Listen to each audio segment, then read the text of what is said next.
Petite vidéo pour vous expliquer les icônes de raccourci en haut quand on glisse vers le bas. Donc ce qui est en bleu, c'est activé, en gris, c'est désactivé. Donc on a les données mobiles 4G ou 5G, le paiement par carte NFC sans contact lié avec une carte bleue, Google Play, silencieux comme son nom l'indique, couper la sonnerie, le Bluetooth, la lampe torche, calculatrice, activer le GPS. Alors le point d'accès, c'est pour transformer votre téléphone en modem 4G. On connecte les appareils en Wi-Fi dessus. Pour paramétrer, on verra dans une autre vidéo tout ça, comme le Bluetooth.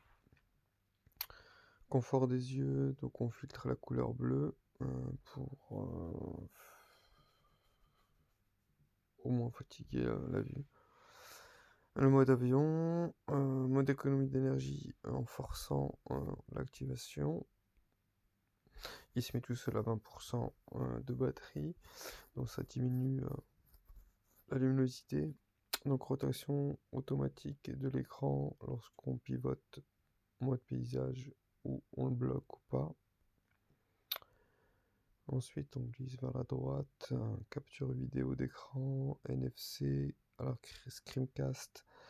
C'est pour caster, envoyer sur un écran une vidéo ou quelque chose comme ça. Super économie d'énergie. Alors la batterie avec la S, au bout de 5%, 10%, il vous le demande, vous pouvez le forcer. 5%, c'est 5 heures d'appel, 5 heures de SMS. Ça peut être sympa en cas d'urgence. Donc la lune, c'est ne pas déranger. Donc vous filtrez qui vous voulez ou personne. Et vous continuez à utiliser le téléphone avec internet. Le mode coucher, vous paramétrez votre téléphone de nuit avec des notifications en fonction des heures, etc. Partage de proximité de contact, on verra plus tard aussi, pareil.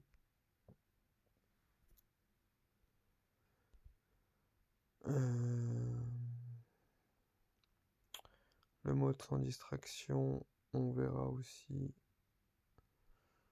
C'est pour pas être gêné par les notifications en fonction d'un planning.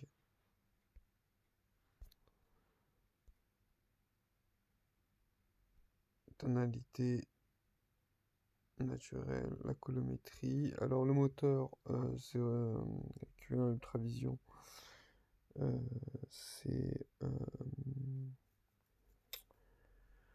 C'est pour améliorer les vidéos, la fluidité, etc. C'est développé par Oppo. Les vidéos YouTube ou les vidéos basse qualité, etc. Bon, bah, ça la fluidifie, ça donne un meilleur rendu de contraste, etc. Mode sombre, donc ça c'est sympa aussi. Ça permet d'économiser la batterie, abîmer moins les yeux, surtout le soir. Donc comme c'est de l'OLED, les fonds noirs, ça économise la batterie. Les vibrations activées ou pas. Alors Oppo cher, c'est bien entre Oppo, c'est un partage de transfert de fichiers ultra rapide, hein, ça active toutes les antennes, Bluetooth, Wi-Fi, tout ça. Et ça envoie des gros fichiers très vite, beaucoup de choses en même temps entre Oppo. La charge inversée pour ceux qui l'ont sur le téléphone, bah, c'est pour donner de la batterie sans fil via le dos du téléphone en accolant un autre appareil compatible sans fil en chargement. Nous avons notification pour les bloquer, Dolby Atmos pour le son, donc les égaliseurs, etc. le stockage pour avoir un accès directement à l'espace et aux fichiers, et le multiscreen. Le multiscreen, c'est pour travailler sur un deuxième écran en même temps que votre téléphone, comme les ordinateurs, c'est sympa. À essayer, on fera une vidéo là-dessus. Donc, les petites vignettes en haut à droite, vous avez trois encore icônes, ça dépend des versions. Moi, j'ai la dernière version 13, mais vous avez ici pour faire plusieurs sessions utilisateurs, on verra dans une autre vidéo, c'est super sympa.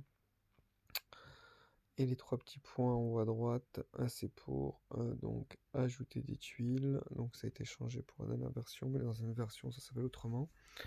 Mais le principe est le même. Il y a plein de choses encore à rajouter, comme le raccourci mode enfant, Zen mode que j'ai pas encore exploré, etc., etc. Donc plus ou moins pour les rajouter. Donc mettez-en un maximum et puis vous les utilisez si vous le souhaitez. Comme ça ils sont à portée de main.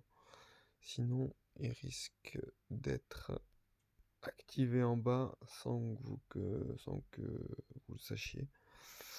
Et c'est bien dommage. Donc voilà pour les petits icônes d'activation rapide. Ok.